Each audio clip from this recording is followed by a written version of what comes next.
Hi guys, today I'd like to do a review on our family's 1970 Ford F-250 4x4 Highboy. My grandpa actually ordered ours in brand new in 1969, and it was $4,000 from the factory. And how ours was set up is it was the regular cab lawn box, in which that's probably all they had back then, but it was we got the aqua green, so it looked like it was blue, but that was their color back then. And then the top of the cab was black, so it was a two-tone pickup technically. And to save some money, he got the 360 engine in it, which it didn't have much power. And then the gas tank was behind the driver's seat, so the gas tank is actually in the cab with you. And his was the custom model, so on the box it had the nice chrome emblems that said custom on it. And yeah, growing up with that pickup, Grandpa made that pickup last 30 years for us. And he did keep it all the time that he was alive. So yeah, when it was turned 30 years old in 1970, I remember that's when it turned over 100,000 miles. Because my grandpa was a really conservative guy, because the way he looked at it, he said that cars are cheap to replace, but pickups are very expensive to replace and to do any maintenance to replace the parts on them. So like even growing up in the 1980s, my mom in high school, my grandpa would not let her drive his pickup to town to show off at school that she had to drive the car and all that. So in which, by the way, his cars, he made them last like 36 years. He had a 1978 Ford LTD with a 400, I think it was a 400 in it, and he made that was the backup car, which he ordered that one brand new too. And then he also had a 1976 Chevy Caprice with the 350, and I'd swear we must have been on like our second or third engine in there, and probably how many transmissions, because that's all that they drove was these cars. They just made them last. So yeah, driving that pickup, Grandpa had the permanent gooseneck ball hitch in the back of it for pulling the gooseneck's livestock trailer. He was on the second box, which you would have never known. Up at the junk pile, he actually had the original box, which looked just like that one there. He said what happened is, back in the old days, he didn't own a livestock trailer or anything, so he put livestock racks, the wooden ones that just slide into the pockets on the box of your pickup, and he would haul cattle to town that way. And then also his 1971 F-600 grain truck, which you guys will see in one of my other videos. I did a review on that. That's what color my grandpa's F-250 Ford Highboy was. He ordered that brand new from the factory right the year after. So he wanted him to be a matching set. So yeah, take a look at that video. You'll see how cool that color is and everything, you guys. But yeah, like I said, driving that pickup, it had the 4-speed in it. I remember the defrosters were never very good on it. You always had to roll down the window a little bit so your windows wouldn't fog up. And I remember on the passenger floorboard, when I ride around with him, there was like a Napa mud flap down there on the floor. And I was going to pick it up or whatever out there. Grandpa's like, don't do that, don't do that. The floorboard is rusted through. There's a huge hole underneath there. That's got to stay there. And then I remember Grandpa always had the seat covers on there. He always had the red one. And I'm not sure how to explain it, but like all the old farmers and ranchers used to have it. I think you got them at like Aunt Vincent's would have been the hardware store at that time. Now it's Runnings, but yeah, he always had that on that pickup, and then also on his 1971 Ford F-600 grain truck as well. And I remember us kids, we always wished Grandpa would have ordered the 390 in that pickup, so it would have had some more power.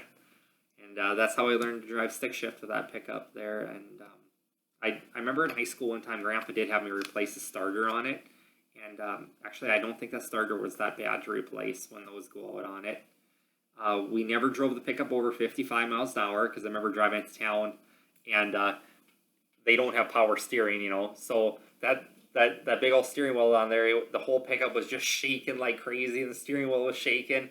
Like, it's not safe to drive that pickup any faster than 55 miles an hour. And the same with his F-600 grain truck. It's your steering wheel just shakes so bad.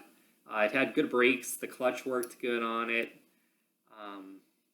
What else on there? Oh, he had the West Coast mirrors on there, which were really cool. In 1970, you could get normal pickup or car mirrors like you have now, or you could get the tall semi ones that were just flat. And Grandpa got the ones that looked like you would put them on a semi. And they were chrome.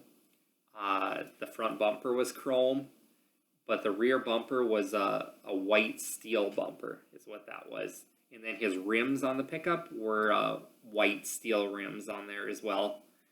And then it had the locking hubs up on the front. And then the rear hubs, they were full floating axles, so they stick out. And I'm trying to think what all work he probably did on there. I remember we used to dump a lot of what is it, stop leak or whatever, Quicksilver or whatever in there, which I'm sure isn't good for your radiators and everything, but all the old farmers did that. I remember Grandpa adding that, but and we'd always have to check the engine oil on there. Grandpa always had his little like 1 pint jar or little 1 quart jar with a metal screw top funnel that goes on there, and then he had a big 55-gallon drum of oil, and we'd put 1030 into that pickup there. But yeah, you always had to check it because it always was a little bit low, and you always had to check your coolant on it. And I don't think the windshield wiper reservoir was good on it anymore. I'm pretty sure that was all cracked up and everything. So the windshield wipers worked. They had the nice chrome ones or whatever on there, and he had the cab lights on it, which looked really cool. So yeah, I remember growing up, we used to always think that was the coolest pickup. All of us grandkids all wanted that pickup someday. And now, it's person's been away from the farm long enough that honestly, I think that the 2004 GMC 3/4 ton pickups, the extended cab short box, one of my girlfriend's dads bought one of those, and I think they are the coolest damn pickups. But I think everybody else thinks they're the coolest damn pickups now too, because people want like $13,000 or $14,000 for an old pickup like that with like 200,000 miles on it. So but yeah, but yeah, back then, like I said, we did think this pickup was the greatest thing ever. So but yeah, it was a good pickup for us. Like I said, we never did rebuild the engine. They just didn't have that much power on them. You would still start on second gear, and it was just a 4-speed in those. The transfer case always shifted good on that, and that was the straight line transfer case. Because like I remember some of the Fords, like the 1981 F-350s, I think you had to pull it down part way and then slide off the side and then pull it down more. Grandpa's, I'm pretty sure, was just all straight in a row, so that shifted pretty good. And you were supposed to bring it to a complete stop on those. And but yeah, like I said, his was the Highboy. I mean, this thing was tall right from the factory. And what else can I say on that? Actually, at another time, I think it was like 2002, my grandpa's looking at buying a pickup box sprayer, and he went ahead and he went to an auction sale from one of the neighbors, and he bought a brand new 1970s F-250 Highboy, and that one was even taller than ours. It was a yellow one. But on their way home from the dealership, the people rolled it. So it had a big dent in the cab, and the guy just turned it into a sprayer. So we had that for a little bit on the farm too. So, and then what else? Grandpa was on the second tailgate, thanks to me. When I was in high school, I had a little bit too much energy in me, and I went to go unhook from the gooseneck livestock trailer, got it all unhooked, jacked it all up, threw the tailgate shut, drove forward, and poof, brought that big up to stop. and looked behind me, and yeah, there's the tailgate had a big old V in it. Grandpa wasn't too happy, so he was actually able to go to one of the salvage yards in town and got a red tailgate that was in really nice condition and put that on there. So he always reminded me of why his pickup doesn't match, is because of me. So yeah, and he never bothered to spend the money to repaint it or nothing. It was our farm pickup. And then in 2000, the only reason that we quit using that as our, because it was our only pickup. Grandpa didn't like to have a bunch of extra stuff on the farm that he that wasn't paying for itself or earning its use. As my aunt got cancer, we always had to run to Rochester in my aunt's car. She had this like 1994 Ford Taurus, and our family was really worried about how reliable it was. So my grandparents ended up just going ahead and buying a brand new 2003 Chevy 3/4 ton pickup 4x4, and that one was a 3-door short box, and boy, that was a fancy looking pickup. But it was good that we had something to take on long trips to take my aunt to for her chemo treatments in Rochester, Minnesota.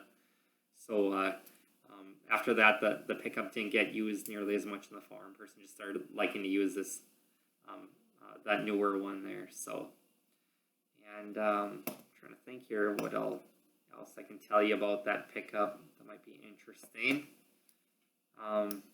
Yeah, like I said, I just don't remember doing any fixing on it over all those years growing up, you guys.